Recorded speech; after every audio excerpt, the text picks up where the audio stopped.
Nous sommes toujours dans l'archidiocèse de Parakou où l'Église Famille de Dieu du dit diocèse met en valeur ses catéchistes à travers la célébration du jubilé des catéchistes et animateurs de communauté. Nous sommes à sa deuxième journée et elle s'est ouverte par les mots de bienvenue des pères. Chers catéchistes et animateurs, ce jubilé consacre les vaillants missionnaires que vous êtes et ouvre le champ de réflexion à une catéchèse existentielle en vue de renforcer le témoignage de foi des baptisés au cœur de ce monde. En effet, la célébration de ce jubilé placé sous le signe de la mission se veut avant tout une occasion pour réfléchir à notre être chrétien au monde qui doit révéler à travers faits, paroles et gestes, le Christ, notre modèle missionnaire. Pour ce faire, les formateurs que vous êtes sont, avec le clergé, les premiers acteurs à ne pas négliger.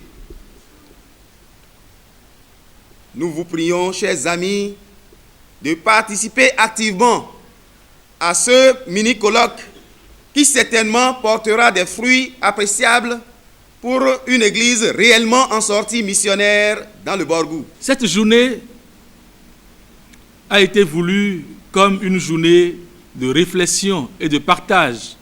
C'est ce qu'on appelle un colloque. Et le thème qui a été retenu est ceci: atouts, défis et résolutions pour une catéchèse existentielle à l'horizon 2025. C'est donc un programme pour nous catéchistes et pour tout le diocèse.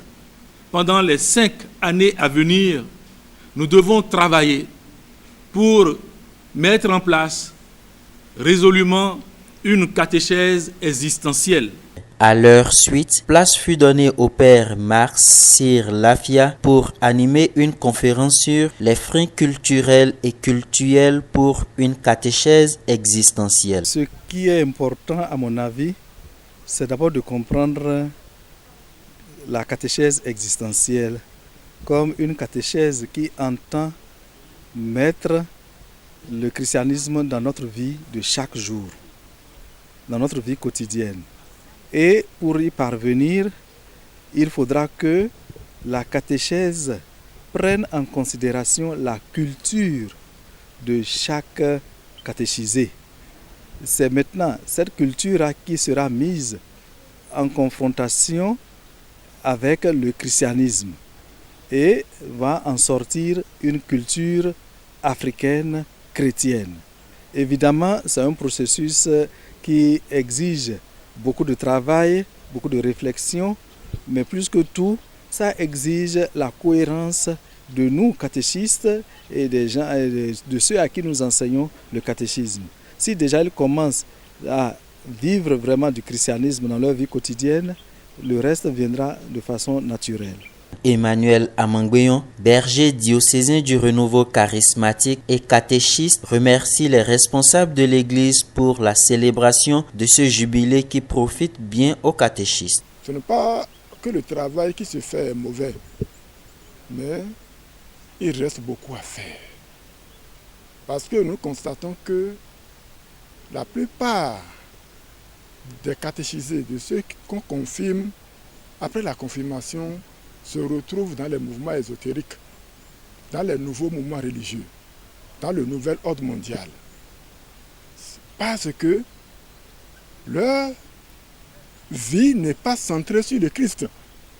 Leur vie est fondée sur les mœurs, sur les traditions, sur les coutumes, au lieu d'être centrée sur le Christ. Il y a une rééducation à faire à la base. Ce que nous avons constaté jusque-là, on enseigne la doctrine. Or, il faut faire du catéchumène un témoin avant de lui enseigner la doctrine. Ce qui n'est pas fait jusqu'à présent. Et nous avons peur d'étudier ce qui se passe dans nos traditions, nos coutumes et nos mœurs. Et on se jette là-dedans, on est fouvoyé. Alors, n'importe quel vent peut nous balayer. On n'est pas solide. C'est pourquoi je tiens un coup de chapeau à l'Église et aux responsables de l'Église qui organisent ce colloque pour qu'on en parle. Une deuxième conférence a été donnée par le responsable diocésain de la catéchèse sur la question du directoire général de la catéchèse et l'option pour une catéchèse existentielle. Nous avons voulu montrer par cette intervention, par cette communication, que la catéchèse existentielle a toujours été une option dans l'Église depuis plusieurs années. Parce que le directoire général pour la catéchèse date de 1997 et déjà dans ce directoire, le pape Jean-Paul II, qui avait avant le directoire adressé une exhortation apostolique post-synodale Catechesi Tradendae, avait déjà montré qu'il est temps que la catéchèse soit vraiment une catéchèse qui touche l'existence des hommes.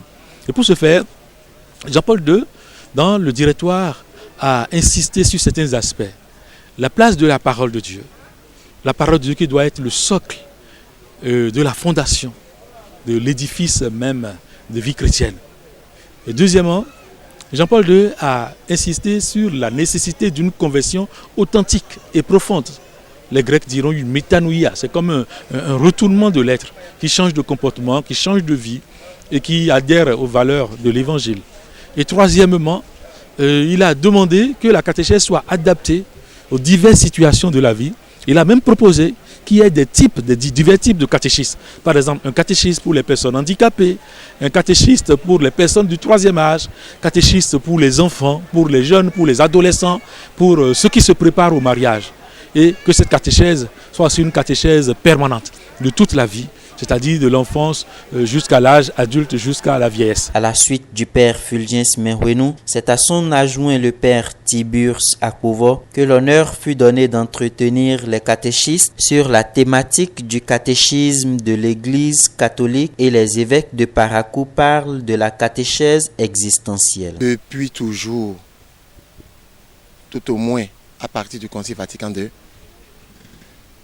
dans l'Église catholique, la catéchèse doit tenir compte de l'homme dans sa globalité. C'est pour cela qu'on parle de la formation intégrale. La formation intégrale. Autrement, nous n'aurons pas droit à des catéchumènes qui auront reçu des sacrements et pourront vivre leur foi comme cela se doit. J'ai conclu en disant, en griffe, les produits que nous déversons sur le marché ne sont pas performants, ne sont pas compétitifs.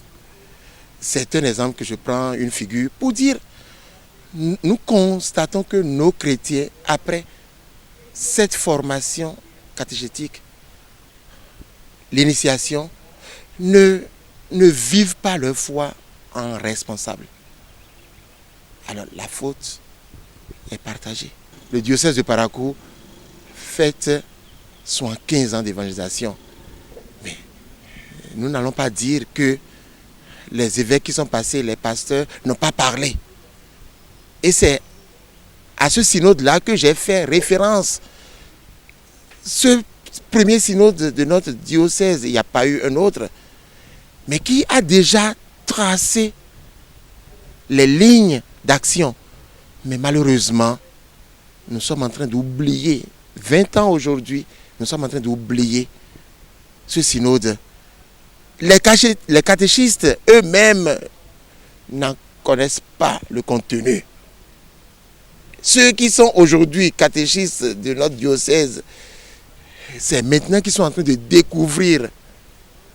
Et comme nous le disons, une chose est la connaissance intellectuelle, une autre est la vie. Et pour la vie, c'est incontournable. C'est la communauté tout entière qui est responsable de la formation des catéchistes.